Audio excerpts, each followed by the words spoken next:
మీరు కూడా వస్తే మీకు కూడా నీళ్లు తోలుతారు. మరోవైపు చూసుకుంటే కేంద్ర ప్రభుత్వం మాత్రం అంటే రాష్ట్ర ప్రభుత్వం ధాన్య కొనుగోలు విషయంలో కావచ్చు చాలా జాప్యం చేసింది. కేంద్రం ఇచ్చిన అంటే గైడ్లైన్స్ ప్రకారం ఫాలో కాలేదని చెప్పి ఆరోపణ చేస్తున్నారు. దీనిపై ఏమంటారు? ఇక వాళ్ళ అసమర్థతని, వాళ్ళ చేతగాంతనాన్ని తెలంగాణ ప్రభుత్వం మీద నెట్టాలనే చెప్పి ఒక దుర్బుద్ధితోటి రాజకీయమైనటువంటి ఆకాంక్ష వాళ్ళకి ఏం కావాలి? తెలంగాణ ప్రభుత్వంలో తెలంగాణలో అధికారం కావాలి. ఆ అధికారం కోసం దేవులాట. వాళ్ళ యాత్ర అధికార కాంక్ష యాత్ర, రైతుల యాత్ర కాదు. ఈ రైతుల యాత్ర కష్టాలకు ఎవరికి మూలం? నువ్వు డీజిల్ పంపకం చేయకపోవటం మూలాన ట్రాన్స్పోర్ట్ జరగలేదు. మేము కాటా వేస్తే అమాలీలు పశ్చిమ బెంగాల్ ఎన్నికలకు పోయి అక్కడే ఉండిపోయారు.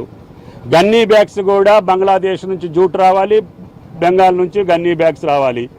ఇటువంటి జియో పొలిటికల్ రీజన్స్ తోటి ట్రంప్ గాడు సృష్టించినటువంటి యుద్ధం, దాని మూలంగా ఏర్పడ్డటువంటి ఈ యొక్క చేతగాని కేంద్ర ప్రభుత్వం ఆ సమస్యలు పరిష్కారం చేయకుండా ఎరువులు ఇవ్వమంటే ఇయ్యరు, ఏంటంటే యుద్ధం జరుగుతుందంటారు.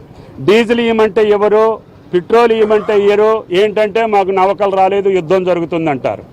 గన్నీ బ్యాగ్స్ పంపించట్లేదు అని అంటే పశ్చిమ బెంగాల్లో మాకు ఓట్లు కావాలి, మీ గన్నీ బ్యాగ్స్ ముఖ్యం కాదు మాకు అని చెప్తారు.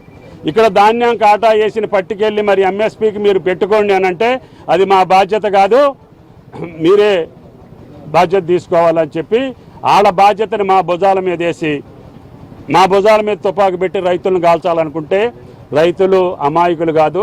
కేంద్ర ప్రభుత్వం తస్మాత్ జాగ్రత్త.